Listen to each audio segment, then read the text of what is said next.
dyan!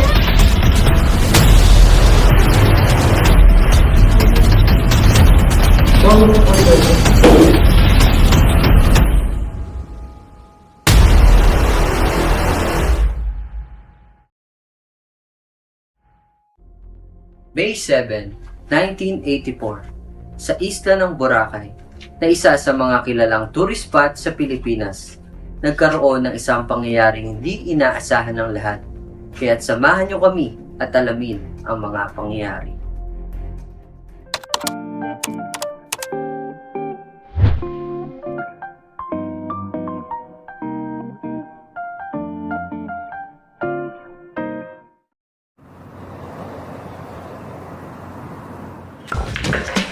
Kaya paano? Ikaw na muna bahala rito.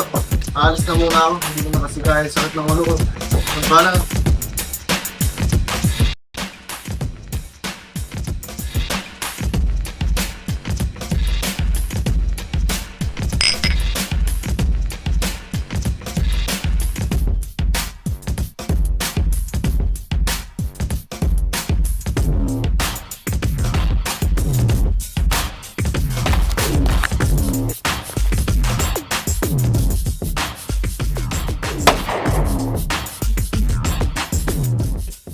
Christian!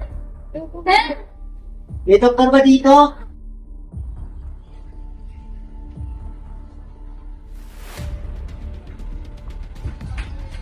Anong mangyayari dito? Madali kayo.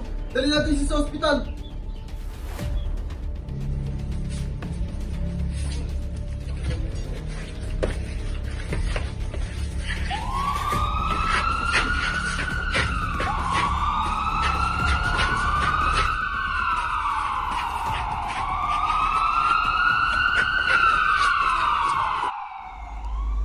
Dinala si Mr. Christian Langel Y. Felipe sa hospital. Ngunit sa kasamang palad, dahil sa natamo nitong tama ng baril banda sa leeg nito, hindi ito nakaligtas at ito ay binawian ng buhay. Nagsagawa ng investigasyon ang pulisya sa nasabing krimen sa loob ng bar na pagmamayari ni Mr. Benedy.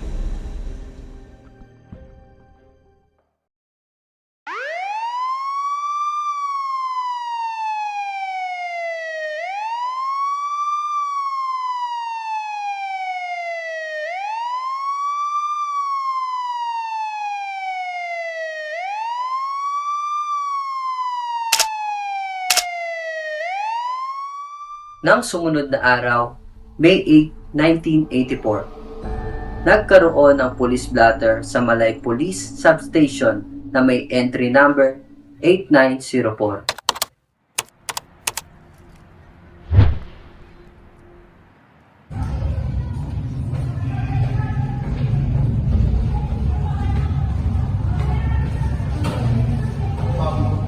Ako po ay sumusuko sa salang pagpatay. Ang nangyayari mismo sa loob ng bar ng pagmamayari. Ito yung nangyari ng May 7, hindi ba? Opo. Ito din po yung baril na ginamit ko sa police bar. Nakakapagtaka na ikaw pa mismo ang sumuko dito ngayon sa police station. Hindi na ako pinapatulong po sa isa mo. Kaya ako na mismo ang sumuko.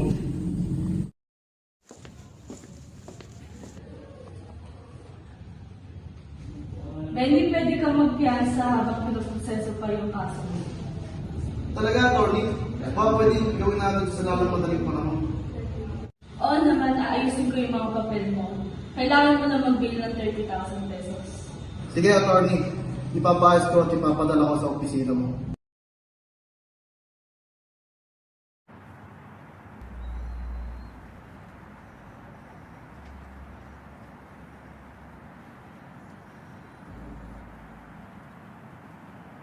Nandito lang po yung kompletong papeles si Benny yung mga kalaya. Dito na. 30,000 pesos na kailangan niya para sa piyasa.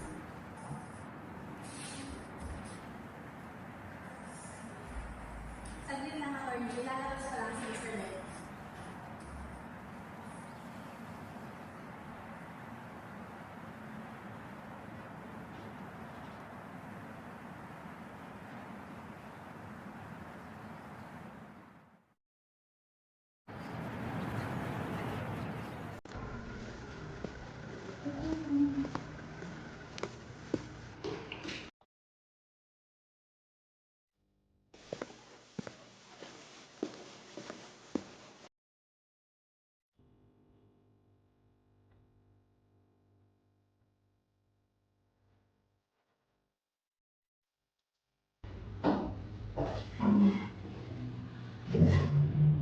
Mangyari kung tayo ang lahat. Naposisyon na ngayon si Judge Jaime R. Tonel ng 5th Municipal Circuit Trial Court ng Buruanga, Aklan. Ang kaso ni Christian Langel ay sinisimulan na. Maaari niyo nang ipakita ang inyong mga ebidensya. People of the Philippines versus Bendy, ating paunahan ang mga saksi upang ipakita sa atin ang mga ebidensya na magpapatunay na ang sinasakdal ay nagkasala. Narito ang abogado ng nasasakdal na si Atty. Tamio at ang abogado ng biktima na si Atty. Manalo. Gayon din ang kanilang mga testigo. Your Honor, ako si Atty. Manalo ang kumakatawan sa biktima sa kasong ito. Your Honor, ako nga pala si Atty. Tamio ang kumakatawan sa akusado sa kasong ito. Anong pa sa harap ni Judge Jaime R. Tonel ng 5th Municipal Circuit Trial Court ng Buruanga, Aklan ang mga saksi sa nasabing pangyayari? I, Bernadette Langel, I do swear in the name of God, solemnly affirm that what I shall state shall be the truth, the whole truth, and nothing but the truth. Ako, si Wilson Tumao, ay ano pang magsasabi ng katotohanan at pawang katotohanan lang. Ako, si Rogelio Lacandula, ay magsasabi ng katotohanan, pawang katotohanan lamang. Ian Mulvey, I swear in the name of God, that what I shall state shall be the truth, the whole truth, and nothing but the truth. Ako si Rodolfo Padilla ay nanunupang nagsasabi ng katotohanan at pawang katotohanan lamang. Maaari ko bang isalaysay sa hukumang ito ang nangyari sa iyong kapatid noong May 7 sa bar na pagmamayari ng akusado? Can you tell to this court, Ms. Angel, what exactly happened to your brother on May 7 at the bar of Mr. Benny? We went to a bar to enjoy ourselves. I saw him. He shot my brother in front of me. Malinaw sa salaysay ni Miss Langel ang nasasakdal na si Benny D ang mismong bumaril sa biktima. Objection, Your Honor. Ang sinabi ng kanilang witness ay pawang opinion lamang at walang sapat na ebidensya. Objection sustained. Gaano ka nakakasigurado na ang nasasakdal nga ang bumaril sa kapatid mo? Hindi ba nung nangyari ang krimen ay tila madilim? Baka maaaring na-influensya lamang kayo ng hala, kaya nangyari yun. How sure are you that the accused Benny D is the one that shot your brother? Is it too dark in the place and you may be influenced by alcohol? I am sure. Benny D shot my brother. I am sure of that. Objection, Your Honor. May isa pa kaming witness bukod kay Miss Langel. Maaari na namin ipresenta ang kaibigan ng biktima na si Ian Mulvey. Proceed.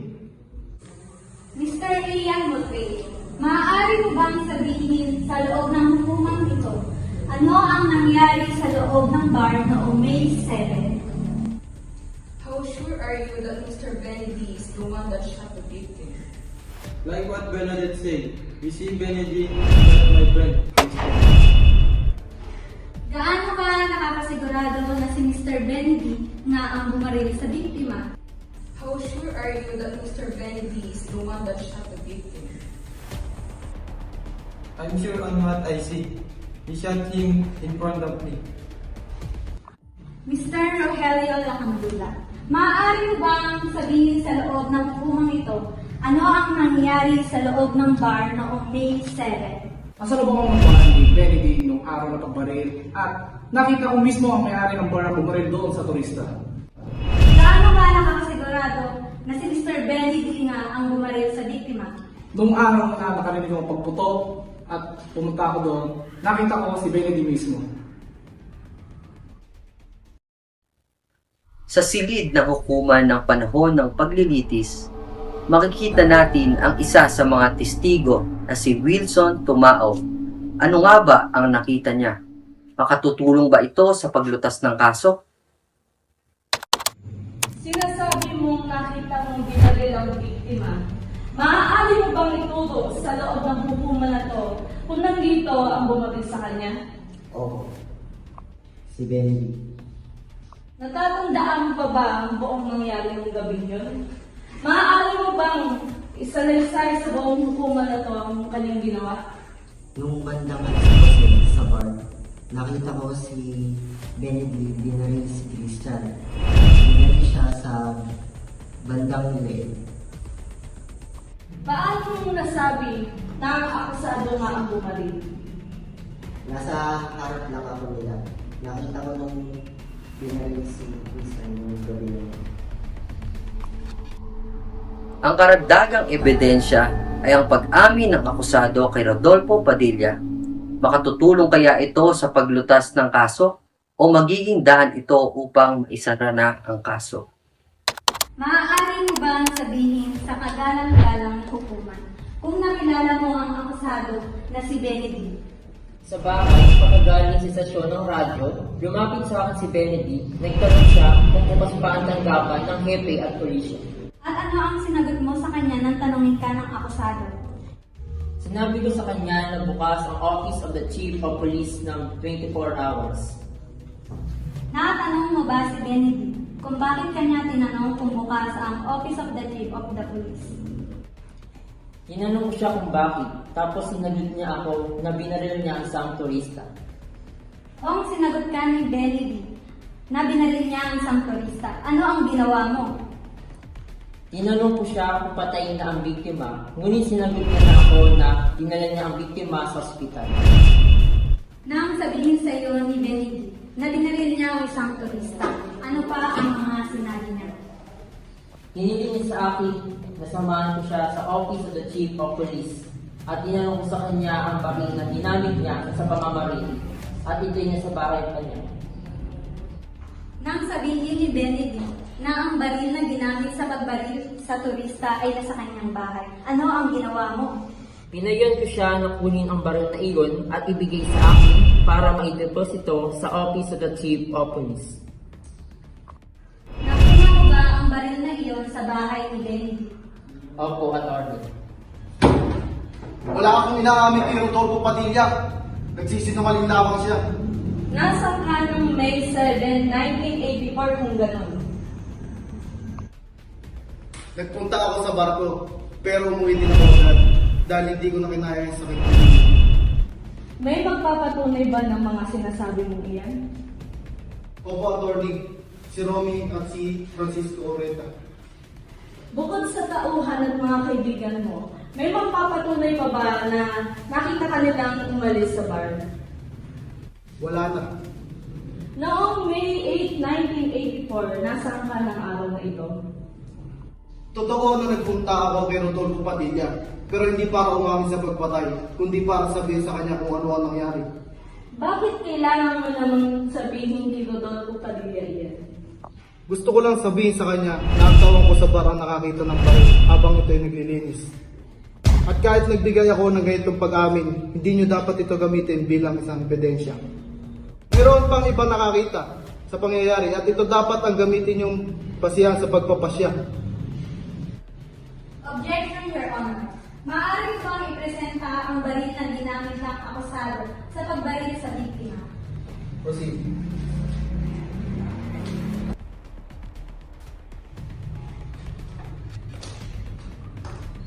Ang baril na ito ay tumutugma sa bala na nakuha sa biktima. At itong baril na ito ay mismong sinuko ng akusado nang siya ay sumuko sa pulisya. Sa kasong ito, batid sa mga ebidensya na inilahad sa hukuman na ito, ang parusa para sa murder ay mula sa reclusion temporal sa maximum period nito hanggang reclusion perpetua. Dahil sa pagsuko ng akusado, ang korte ay nagpasya na ang parusang dapat ipataw ay mula 17 taon, 4 na buwan at 1 araw hanggang 18 taon at 8 buwan. Pinakatulan ng mataas na hukuman na ito na si Benedict ay guilty sa pagpatay kay Christian Langel at sa paggamit ng hindi lisensyadong baril sa paggawa ng krimen. So, ordered.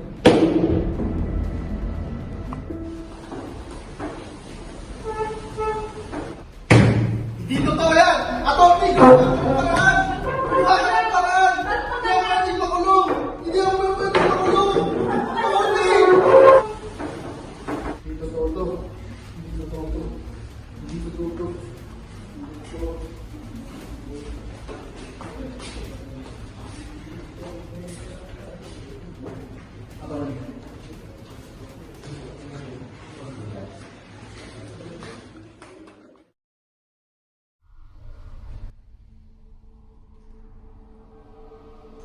napatunayan na si Mr. Benedy na may-ari ng isang bar na pinangyarihan ng krimen ang bumaril sa biktima na si Mr. Christian Langel Y. Felipe gamit ang kalibre 38 nitong baril. Dahil dito, nahatulan ng mataas na korte si Mr. Benedy na guilty sa kasong ito.